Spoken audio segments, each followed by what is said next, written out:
All right, this is Pajama Pants Step 10. We are now ready to enter our casing, or enter our elastic into the casing. You want to make sure you've cut the elastic so that it fits around your body. You want it to be tight enough that it's actually going to hold your pajama pants up, but loose enough that you're not cutting off circulation. We are going to be using a large safety pin to guide our elastic through the casing. You just slip the safety pin through. Right at the opening, which let's see if I can find it on these. Here's the back center opening. I'm just going to work my elastic using that safety pin through that casing that I just sewed. You want to make sure as you're working your way around that you do not let the elastic go all the way in. You do want it to still be sticking out as you're working your way around. Now, as I approach this side seam, sometimes the safety pin has a tendency to get caught underneath right there, so just kind of be patient with yourself as you're pulling it through. You're just going to worm your way through the entire casing. It goes pretty quick. As you're working your way around, it's going to start to gather and pucker a little bit. That's the way it should look. We'll straighten this up a little bit once we've got the elastic all the way in. We want to be careful that we're not allowing the elastic to twist as we're going through here, because we don't want it twisted around our waist. We are approaching that other side seam. Now we're coming back to where we started at. Here's my start point. So I can pull that safety pin right out here and get my elastic so that it is lining up.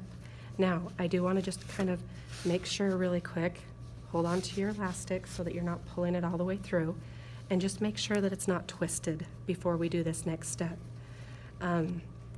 What I want to do is, now the directions will have you lay your elastic flat like this. I personally like to butt at the edges up like this, so it's like your raw edges are together. That way I have this just little nub, I guess, on the inside. It makes it a little bit easier for me to tell which is the front from the back. But if you want it totally flat, you can lay it down like this and stitch across right there. What we're going to do is put it like this, and we're just going to use that 1/4 inch seam allowance and kind of just go back and forth across it a couple of times, get those so it's a nicely attached seam. Now what I want to do is I want to pull that elastic up and through, but I want to kind of keep that right there by the edge of my back seam. So I'm just going to put a pin right there so that I can't pull it anymore. And now I just kind of want to even out the puckers. Get that elastic all the way up and in there, and even out the puckers so that it's even all the way around. You don't have a whole bunch of gathering in one spot and none in another spot. So we're just going to keep working the fabric around the elastic so that it's even puckering all the way around.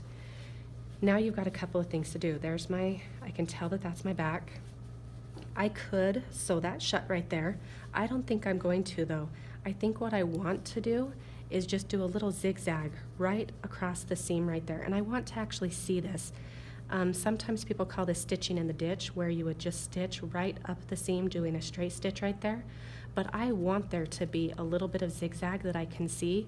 Again, that's going to make it easier for me to tell my front from my back when I'm putting these on.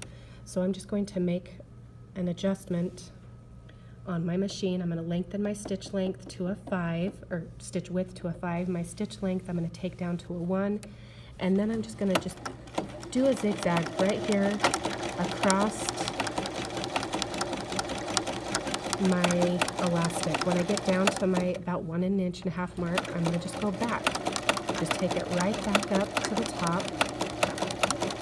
Again, I could sew this casing shut right there. I'm really not too worried about it. That elastic's not going to go anywhere. Once I've got that sewn into place, I do want to take a moment and either on my side seams or my front seam stitch in the ditch. So again, all that is just sewing a straight stitch right down the seam. That's just going to help prevent the elastic from twisting inside of the casing. So once again, I'm going to go back to a straight stitch. I'm going to move that seam stitch width all the way down to 0. I'm going to move my stitch length back up to a normal stitch, which is approximately 8 to 10 stitches per inch. And I'm going to just stitch down this seam. Back stitch when you start and stop, always, always. That's what stitching in the ditch is, and that's going to help prevent that elastic from twisting whenever I wash it. We are now ready for our last step.